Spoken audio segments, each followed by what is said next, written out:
ఎంత కొంటే అంతే అంటూ ఉన్నారు సార్ తెలంగాణ ముఖ్యమంత్రి రేవంత్ రెడ్డి. కేంద్రం కొనుగోలు చేసే పంటల్ని అంతే కోటాలో కొంటాం. కేంద్రం విధి విధానాల ప్రకారమే రాష్ట్రంలో పంట కొనుగోళ్లు ఉంటాయి. ఇప్పటికే 80 లక్షల టన్నుల ధాన్యం కొన్నాం, కానీ కేంద్రం వివక్ష చూపిస్తోంది. రాష్ట్ర ప్రభుత్వం కొనుగోలు చేసిన మొత్తం ధాన్యాన్ని కొనాల్సిందే అంటూ ఉన్నారు సార్ రేవంత్ రెడ్డి. సో రేవంత్ వ్యూహం ఏంటి సార్? అంటే ఇప్పుడు కేంద్రాన్ని బోన్లో నిలబెట్టే ప్రయత్నం వరకు ఓకే, నిజమే, మేము ఎందుకు కేంద్రం కొనదని. కానీ కేంద్రం కొననప్పుడు వాళ్ళు ఎంత కొంట అంతే కొంటా అంటే అది ఎట్లా కరెక్ట్ అవుతుంది? మరి రాష్ట్ర ప్రభుత్వం మీకెందుకు ఎన్నుకున్నారు? కేంద్ర ప్రభుత్వాన్ని ఎన్నుకున్నారు, రాష్ట్ర ప్రభుత్వాన్ని ఎన్నుకున్నారు కదా. మీరు కేంద్రము చేయకపోయినా చేయమనే కదా మిమ్మల్ని. రాష్ట్రాలకు ఇబ్బందులు ఉండొచ్చు, ఆర్థిక సవాళ్ళు ఉండొచ్చు, నేను ఒప్పుకుంటాను. కేంద్రం పైన పోరాటం చేయడం వేరు, ఆ పోరాటం పేరిట కేంద్రం న్యాయం చేయనప్పుడు ప్రజలకు నేను న్యాయం చేయను అనే వైఖరి తీసుకోవడం వేరు. ఇది రాజకీయంగా కూడా ఉపయోగపడుతుందని అనుకోను.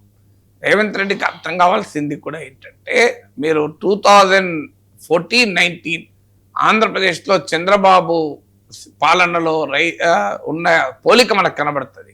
అప్పుడు కూడా ఇలాగే కేంద్ర ప్రభుత్వం పైన ధర్మ పోరాటం చేస్తే నేను మళ్ళీ గెలుస్తాననుకొని ఎన్డీఏ నుంచి బయటకు వచ్చి చంద్రబాబు నాయుడు మామూలు ధర్మ పోరాటం చేయలేదు కేంద్ర ప్రభుత్వం పైన. కానీ ప్రజలు బియాండ్ అ పాయింట్ కేంద్ర ప్రభుత్వం పైన పోరాడతాన్ని మాత్రమే చూసి నీకు ఓట్లేస్తాననుకుంటే పొరపాటు. ఇది చంద్రబాబు నాయుడు అనుభవం 2019లో, అరవింద్ కేజ్రీవాల్ అనుభవం ఢిల్లీలో. అరవింద్ కేజ్రీవాల్తో రోజు కేంద్రాన్ని తిట్టడం, వేరే పనే ఉండేది కాదు, గుర్తుంది కదా. అంటే కేంద్రాన్ని దోషిగా నిలబెడితే నా తప్పులు పట్టించుకోరు, నాకు ఓటేస్తారు అనుకున్నారు కేజ్రీవాల్, చంద్రబాబులు. కానీ ఏం జరిగింది? ప్రజలు సో కేంద్ర ప్రభుత్వానిపైన పోరాడినందుకు మాత్రమే అద్భుతంగా పోరాడారు సార్, మీలాంటి వాళ్ళు మాకు కావాలని ఓట్లేలే కదా. సో అందువల్ల ఇవాళ రేవంత్ రెడ్డి, చంద్రబాబు, కేజ్రీవాల్ అనుభవాల నుంచే నేర్చుకోవాలి కదా. అల్టిమేట్గా కేంద్ర ప్రభుత్వం పైన పోరాడితే, కేంద్ర ప్రభుత్వం పైన 4 రాళ్ళేస్తే, కేంద్ర ప్రభుత్వాన్ని దోషిగా నిలబెడితే ప్రజలు నాకు ఓటేస్తారు అనుకుంటే అది పొరపాటు. కేంద్ర ప్రభుత్వం తప్పు చేస్తే తప్పు చేసిందని ప్రశ్నించాలి, పోరాడాలి. అదే సమయంలో ప్రజలకు నష్టం కలగకుండా చూసుకోవాల్సిన బాధ్యత రాష్ట్ర ప్రభుత్వాల్లో ఉన్న వాళ్ళకు కూడా ఉంటుంది. ఆర్థిక ఇబ్బందులు ఉంటే దాన్ని ఎక్స్ప్లెయిన్ చేసుకోవచ్చు ప్రజల్ని. కానీ కేంద్రం ఎంత కొంటే నేను అంతే కొంటా, మరి అలాంటప్పుడు కేంద్రానికి ఓటేస్తారు, మీకు ఎందుకు ఓటేయాలి? కేంద్రానికి ఓటేస్తాం, వాళ్ళకి ఉన్నదే మీరు కొంటానంటున్నారు కదా, మీరు కొత్త మాకు చేసేది ఏమున్నది అంటే రేపు రైతులు ప్రశ్నించరా? ఇప్పుడు రేపు ఏది కొన్నందుకు కూడా బీజేపీ వల్లనే కొన్నారు, మీ వల్ల ఏమీ లేదని అనుకోరా? ఇప్పటికే బీజేపీ వాళ్ళు చెప్పేది అదే కదా, మేమే కదా చేస్తుంది ఇదంతా అని. సో అందువల్ల that cannot be the ground. నువ్వు కేంద్రం కొంటా అంటే నేను కొంటానని, కేంద్రం పైన పోరాటమే రాజకీయంగా నిలబడదు. మీరు గమనించండి, 2014-19 మధ్య చంద్రబాబు మాట్లాడితే అమరావతి తప్ప ఇంకేది మాట్లాడేవారు కాదు.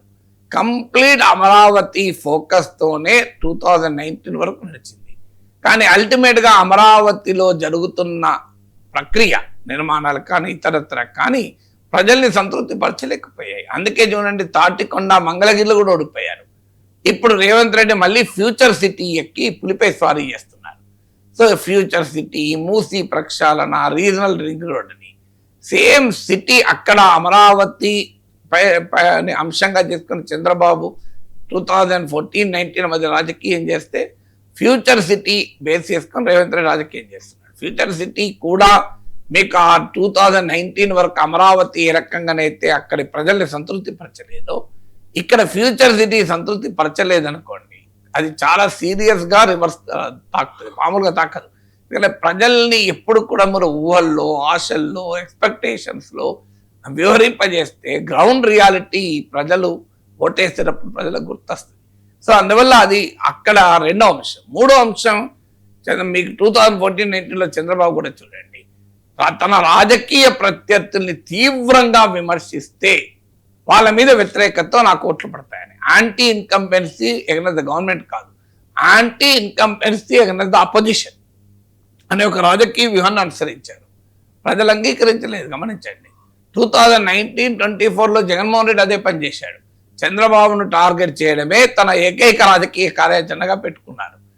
చంద్రబాబును అవమానించారు, అసెంబ్లీలో జైలుకు పంపించారు. అంటే యాంటీ ఇన్కంబెన్సీ కన్నా చంద్రబాబు 2019 కాదు 24లో కూడా నాకు ఉపయోగపడతాను భ్రమపడ్డాడు. ఏం జరిగింది? జగన్మోహన్ రెడ్డి 11 సీట్ల పరిమితమయ్యాడు. సో ఇప్పుడు కేసీఆర్ పైన ఉన్న యాంటీ ఇన్కంబెన్సీ 2023 కాదు 28లో కూడా నాకు ఉపయోగపడతాను రేవంత్ రెడ్డి భ్రమపడితే రేవంత్ రెడ్డి కూడా అదే అనుభవం జరుగుతుంది, చంద్రబాబుకు జగన్ జరిగిన అనుభవం. సో అందువల్ల మీరు opposition against opposition anti incumbency కాదు, మీకు ప్రో ఇన్కంబెన్సీగా చూసుకోండి. ఎంతకాలం కేసీఆర్ను తిట్టి మోడీని ప్రశ్నిస్తే ఓట్లు పడతాయి అనుకుంటే పొరపాటు. అడ్వర్సోరియల్ పాలిటిక్స్ ఆల్వేస్ ఓట్లు తీవు, అది గుర్తుపెట్టుకోవాలి అందరు ఎవరైనా. అడ్వర్సోరియల్ పాలిటిక్స్ కొంతవరకు ఉపయోగపడతాయి, అది కూడా ప్రతిపక్షంలో ఉన్నప్పుడు ఎక్కువగా ఉపయోగపడతాయి. అధికారంలో ఉన్న వారిపైన ప్రతిపక్షంలో ఉన్న వారు పోరాడితే ప్రజలు ఇచ్చేటువంటి సపోర్ట్ వేరుంటుంది. ఆ గవర్నమెంట్లో ఉన్నప్పుడు నేను అపోజిషన్ పైన పోరాడుతా అంటే ప్రజలు ఇచ్చే సపోర్ట్ వేరుంటుంది. ఎందుకంటే నీవే అధికారంలో ఉన్నా, నిరంతరం ప్రతిపక్షాన్ని తిరుగుకుంటే ఓట్లు పడతాయి నాకు అనుకుంటే అది ప్రాక్టికల్గా జరగదు. మరి రేవంత్ రెడ్డి ఎందుకు చేస్తున్నాడో నాకు తెలియదు, కానీ that is the wrong political strategy.